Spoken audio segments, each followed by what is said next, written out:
স্বাগতম জানাচ্ছি সবাইকে আমাদের আজকের ভিডিওতে র্যান্ডম জিকের পক্ষ থেকে কারেন্ট অ্যাফেয়ার্স 2025-এর উপর ভিত্তি করে গুরুত্বপূর্ণ এমসিকিউ ও তথ্যাবলী সিরিজের এটি হচ্ছে আমাদের 2 নম্বর ভিডিও। আমাদের আজকের প্রথম যে প্রশ্নটি হচ্ছে, জুলাই শহীদ স্মৃতি ভবন কোথায় অবস্থিত? ঢাকা বিশ্ববিদ্যালয়ে জুলাই শহীদ স্মৃতি ভবন অবস্থিত। 2025 সালে কোন পার্কের নাম পরিবর্তন করে নতুন নাম রাখা হয়েছে জুলাই স্মৃতি পার্ক? পার্কটির নাম হচ্ছে চট্টগ্রাম জাতিসংঘ পার্ক। এর নতুন নাম রাখা হয়েছে জুলাই স্মৃতি পার্ক। 2025 সালে এটি করা হয়। জেনারেশন বিটা যুগ শুরু হয় কবে থেকে? 2025 সাল থেকে জেনারেশন বিটা যুগ শুরু হয়।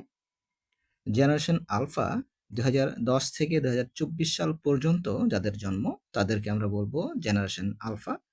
2025 থেকে 39 যাদের জন্ম তাদেরকে বলবো আমরা জেনারেশন বিটা।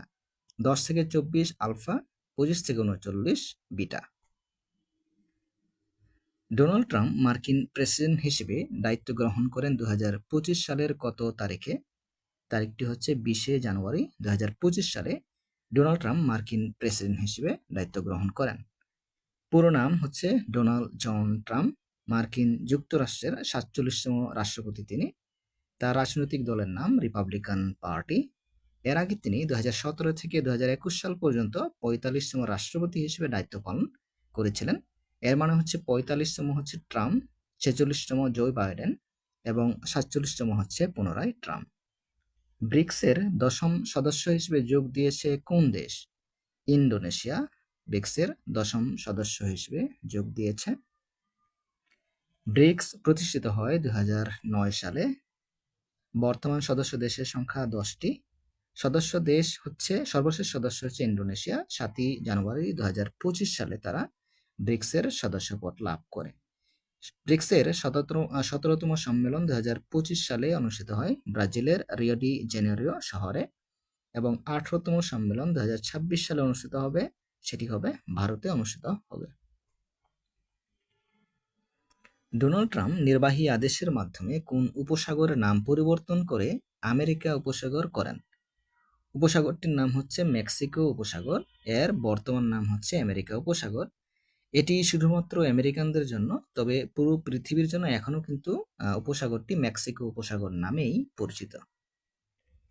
সরকার কোন পণ্যকে 2025 সালের বর্ষা পণ্য বা প্রোডাক্ট অফ দ্য ইয়ার হিসেবে ঘোষণা করেছে? ফার্নিচার বা আসবাবপত্র হচ্ছে 2025 সালে বর্ষা পণ্য বা product of the year. Kazi Nazrul ইসলামকে জাতীয় কবির স্বীকৃতি দিয়ে গেজেট প্রকাশ করা হয় কত তারিখে? তারিখটি আমরা মনে রাখবো 2024 সালের 24শে ডিসেম্বর, এটি আমরা মনে রাখবো। কাজী নজরুল ইসলামকে এই তারিখে জাতীয় কবির স্বীকৃতি দিয়ে গেজেট প্রকাশ করা হয়েছিল। কৃত্রিম বন মিয়াওয়াকি ফরেস্ট তৈরির ধারণার প্রবক্তা হলেন? তিনি হচ্ছেন নাকিরা মিয়াওয়াকি। মিয়াওয়াকি ফরেস্ট সম্পর্কে জানবো আমরা এখন।